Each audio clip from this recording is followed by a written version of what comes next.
علماء فرماتے ہیں سارے کلاموں کا سردار ہے قرآن، اور سارے قرآن کی سردار ہے سورہ بقرہ، اور سورہ بقرہ کی سردار ہے آیت الکرسی۔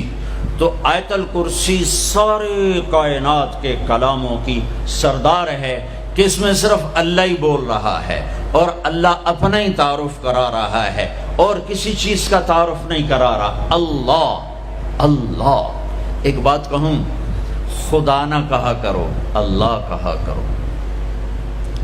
اللہ کہو، اللہ، اب کہو خدا۔ کتنا پھیکا سا لفظ ہے خدا، اور کتنا بھرپور لفظ ہے اللہ۔ خدا فارسی کا لفظ ہے، اللہ کا ترجمہ نہیں۔ میں یہ نہیں کہتا ہوں کہ غلط ہے، غلط ہے، وہ نہیں کہتا ہوں، ورنہ کتنے فتوے لگ جائیں گے میرے اوپر۔ صحیح ہے، ٹھیک ہے، ٹھیک ہے، ٹھیک ہے، ٹھیک ہو، جا کے سننا، کسی جا کے سننا، کوئی عالم بیٹھا ہو تو جا کے سنیں۔ ٹھیک ہے کہنا، ٹھیک ہے۔ ایک اور کہہ رہا ہوں، اللہ کا پورا ترجمہ نہیں ہے۔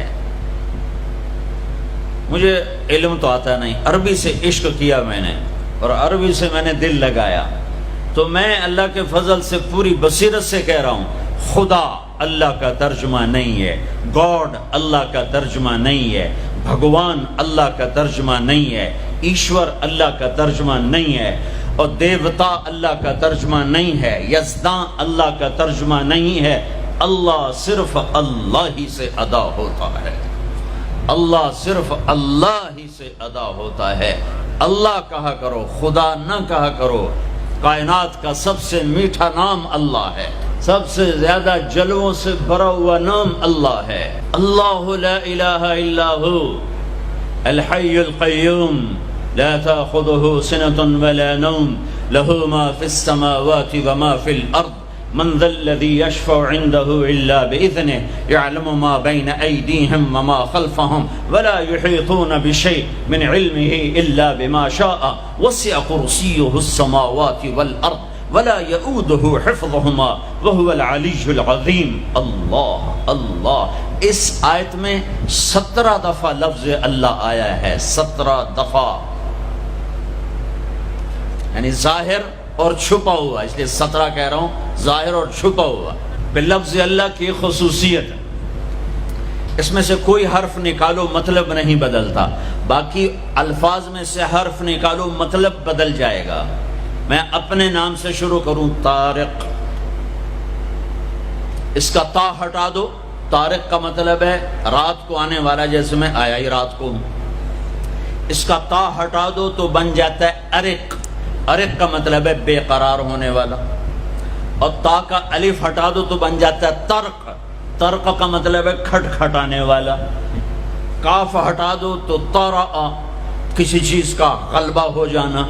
اور جمیل، جمیل جمیل اردو میں بھی جمیل ہے، جیم ہٹا دو تو یا میل بن گیا یا میل بن گیا، یا ہٹا دو تو جمل بن گیا، اونٹ بن گیا۔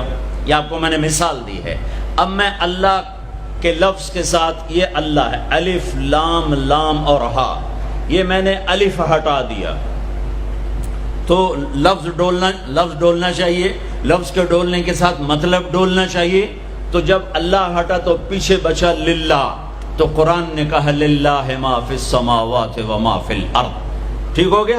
اب میں نے یہ لام ہٹا دیا، پیچھے بچ گیا لہو، اب اور ڈولنا چاہیے، تو قرآن نے کہا لہو ما فی السماوات و ما فی الارض۔ اب پہلا الف لام باقی رکھ کے آخری لام کو ہٹا دیا تو بن گیا الہ، تو قرآن نے کہا وَهُوَ الَّذِي فِي السَّمَاءِ إِلَٰهٌ وَفِي الْأَرْضِ إِلَٰهٌ۔ اور اب سب سے عجب بات، الف ہٹایا، لام ہٹایا، دوسرا لام ہٹایا، ہا کی پیش کی آواز باقی رکھی، ہو، تو قرآن نے کہا اللہ لا الہ الا ہو، اور قرآن نے کہا هو اللہ الذی لا الہ الا ہو، تو ہو بھی اللہ، لہو بھی اللہ، الہ بھی اللہ، للہ بھی اللہ، اور اللہ تو اللہ ہی ہے۔ اللہ کہا کہو، اللہ کہا کرو۔